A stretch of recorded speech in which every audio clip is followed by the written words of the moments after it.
Hey, welcome to the vlog once again. This week I'm trying a different approach in the making of this vlog. First of all, I have my notes here on the computer, so if you are wondering that I'm not looking in the camera, I'm looking a little bit down. I have my laptop over here and I have my notes there, and I have my mouse here so I can scroll the notes. Last week I tried to approach this vlog so that I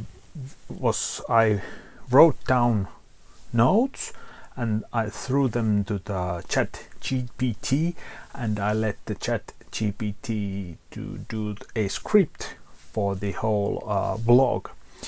Then I approached it so that I would record everything, and what happened was that I couldn't remember what ChatGPT had written down, and that meant that I had to edit the video in the end, and I hate editing. I just completely hate it.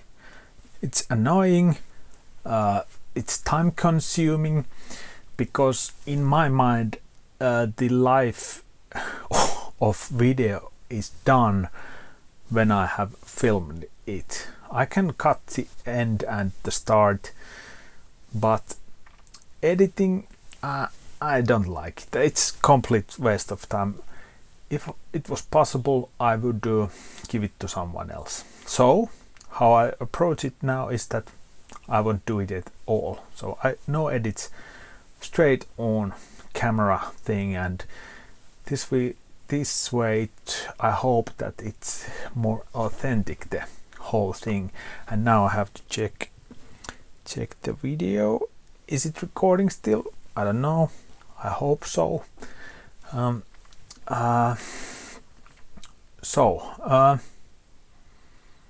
Video is done when I have filmed it. So now I just have my notes over there, and I try to improvise this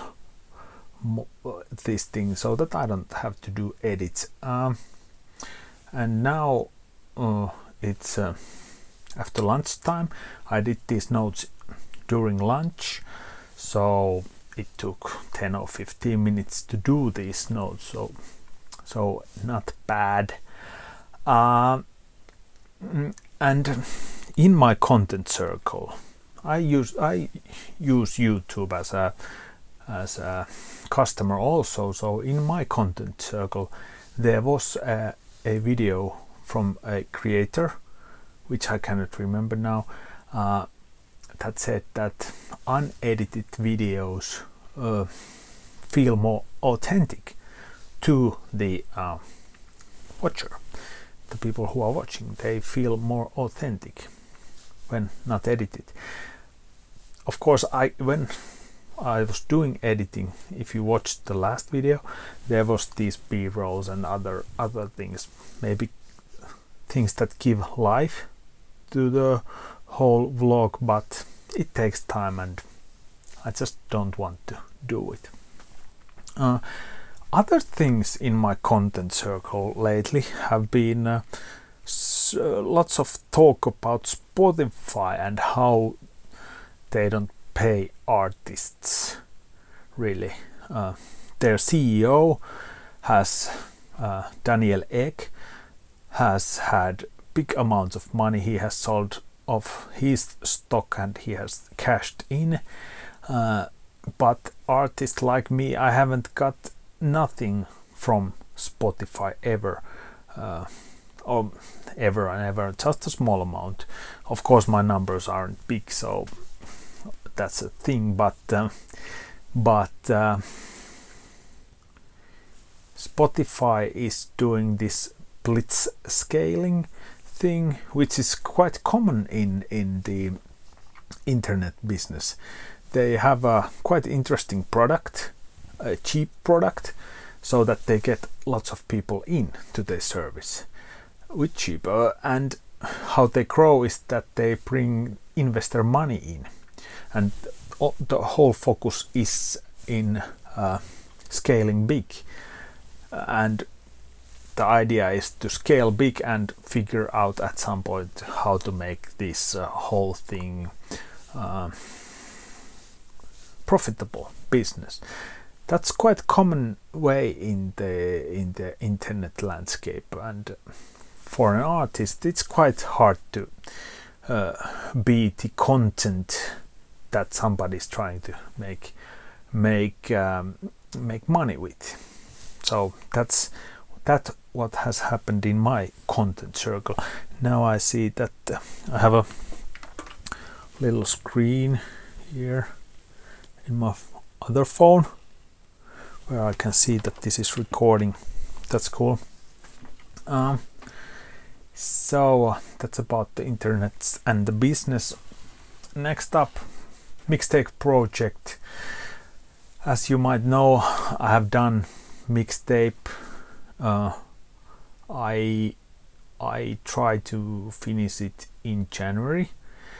This whole thing has taken quite some time. I started this already. It was springtime last year. Before I finished the Bike Stories Part 1, I already started with this idea generation, and I have to say this has taken too long, way too long for a project. It should be finished already.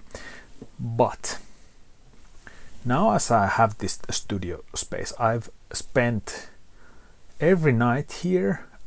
This has been great. I've been able to do 5 sessions, so 5 tracks per evening, and I have 25 tracks now in rotation. So, and the last feeling of the 25 tracks is so that there is lots of good tracks. There is lots of good tracks because during the autumn I kind of felt a bit lost with this project, but now it seems that I'm on track, and now I've been working so that I'm able to start the rough mixing phase today. So I've been cycling those tracks through. So today I'm starting the rough mix, and I'll do one rough mix session for each track. So I hope that I will be done in 5 days with that, because next week is the album release week. And now what you see here is I created this nice bridge from the mixtape progress to the album release things, and this is something that I can do with my notes without editing, and I'm happy with that. So next week Friday is the album release. No, not album release. The first single is coming out, and that is the Industry Says Carbon, and that is why I want to finish these rough mixes until Sunday, if I counted correctly, because I know that the next week will be quite busy with the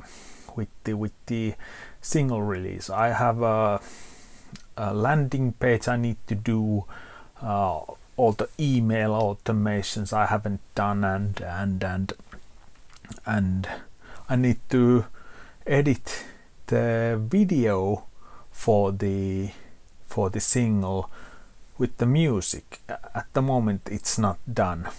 I haven't been able to do it yet, and I believe in deadlines, so Friday is the deadline with that. It will happen next week, but that is the reason why I want to mix the tracks so that I can take time off from this mixtape project for a week, do the single release, and then listen once again the tracks with fresh ears, and when I listen to them I will be able to choose what will go to the next mixtape or album project or whatever. Yes, deadline. And studio, it has been great. I'm currently using the studio every night. It's super nice. I love it. It's good to have a space for oneself for the creative act.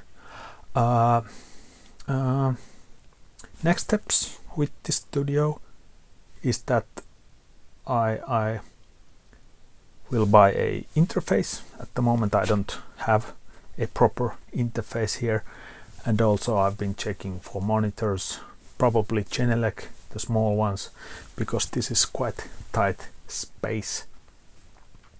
And seems that this whole truss system over here, the aluminium poles and all the things, will come with the hefty price, but this small space will be in quite good use after that.